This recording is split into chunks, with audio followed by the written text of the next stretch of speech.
بسم اللہ الرحمن الرحیم۔ السلام علیکم۔ اکثر لوگوں کی شکایت ہوتی ہے ہماری نیند اچھی نہیں ہے اور رات میں کئی مرتبہ ہماری آنکھ کھل جاتی ہے اور اس وجہ سے نیند خراب ہوتی ہے۔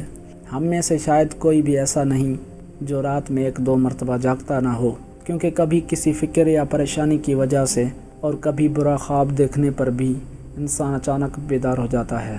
کبھی اس چیز کا مشاہدہ کیا ہے کہ رات 3 سے 5 بجے کے دوران آپ کی عموماً آنکھ کھل جاتی ہے اور اس لمحے کے دوران آپ اچانک سے جاگ جاتے ہو۔ یقیناً بہت سے لوگوں کے ساتھ ایسا ہوتا ہوگا، شاید ہم نے کبھی غور نہیں کیا۔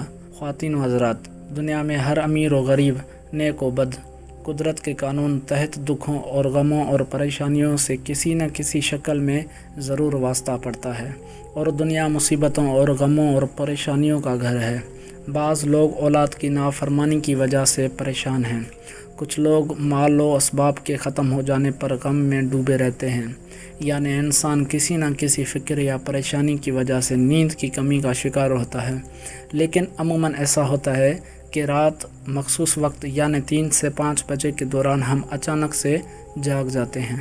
یقیناً بہت کم لوگوں کے ساتھ ایسا ہوتا ہوگا۔ کبھی غور نہیں کیا کہ ایسا کیوں ہوتا ہے؟ اگر ایسے ہو تو اس وقت آپ نے کرنا کیا ہے؟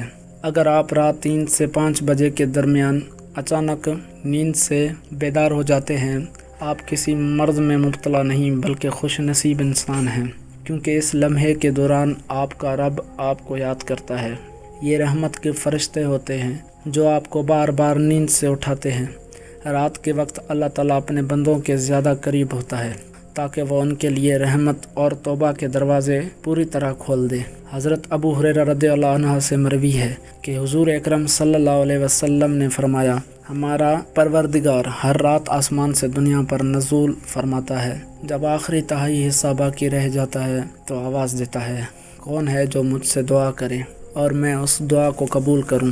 کون ہے جو مجھ سے سوال کرے، میں اس سوال کو قبول کروں، میں اس کو اس کی مطلوبہ چیز عطا کروں؟ کون ہے جو مجھ سے بخشش عطا کرے اور میں اسے بخش دوں؟ ہے کوئی توبہ کرنے والا، میں اس کی توبہ قبول کروں؟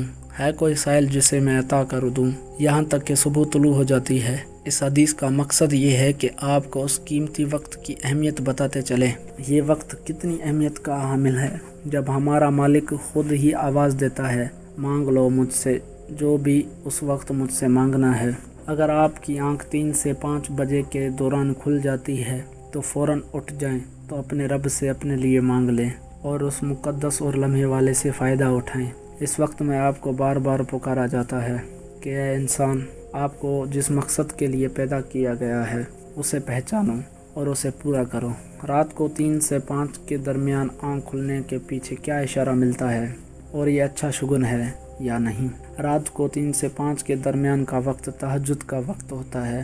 اس وقت انسان کی آنکھ کیوں کھلتی ہے؟ تہجد کے بارے میں حق تعالیٰ کا ارشاد ہے، اور رات کے کچھ حصے میں تہجد پڑھ لیا کرو، آپ کے حق میں زائد چیز ہے۔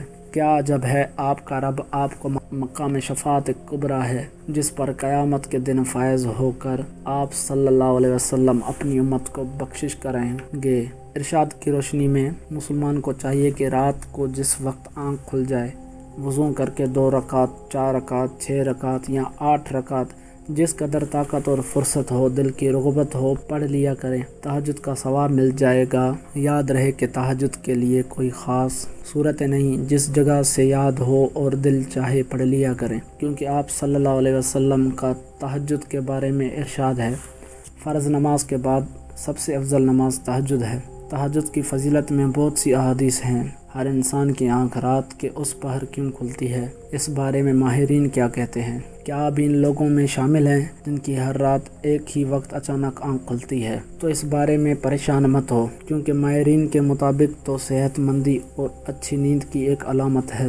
اور اگر اسلامی تناظر میں دیکھا جائے تو اگر آپ کی آنکھ روزانہ اچانک کھلتی ہے اور وہ وقت کے رات 3 سے 5 بجے کا وقت ہوتا ہے، تو پھر یہ آپ کی خوش قسمتی ہے، کیونکہ اس وقت آپ کی آنکھ کھلنا اللہ کی طرف سے آپ کو اس بات کا دعویٰ ہے، اس بات کی دعوت ہے کہ آپ اس وقت اپنے اللہ کو یاد کریں اور اپنے اللہ کے سامنے سجدہ زیر ہوں، سجدہ کریں۔ یاد رہے کہ یہ وقت وہ وقت ہوتا ہے کہ جس میں اللہ رب العزت آسمان دنیا پر تشریف فرما ہو کر اپنے بندوں کو پکارتے ہیں کہ ہے کوئی جو مجھ سے معافی مانگے میں اس کو معاف کروں، اور ہے کوئی کہ مجھ سے مانگے میں اس کو عطا کر دوں۔ اور بندے کی اس وقت میں آنکھ کھلنا اس لیے موقع ہے کہ وہ اس مبارک وقت میں اپنے رب کو یاد کرے اور اپنے پیارے آقا صلی اللہ علیہ وسلم کی سنت کو زندہ کرے، یعنی تہجد کی نماز ادا کرے۔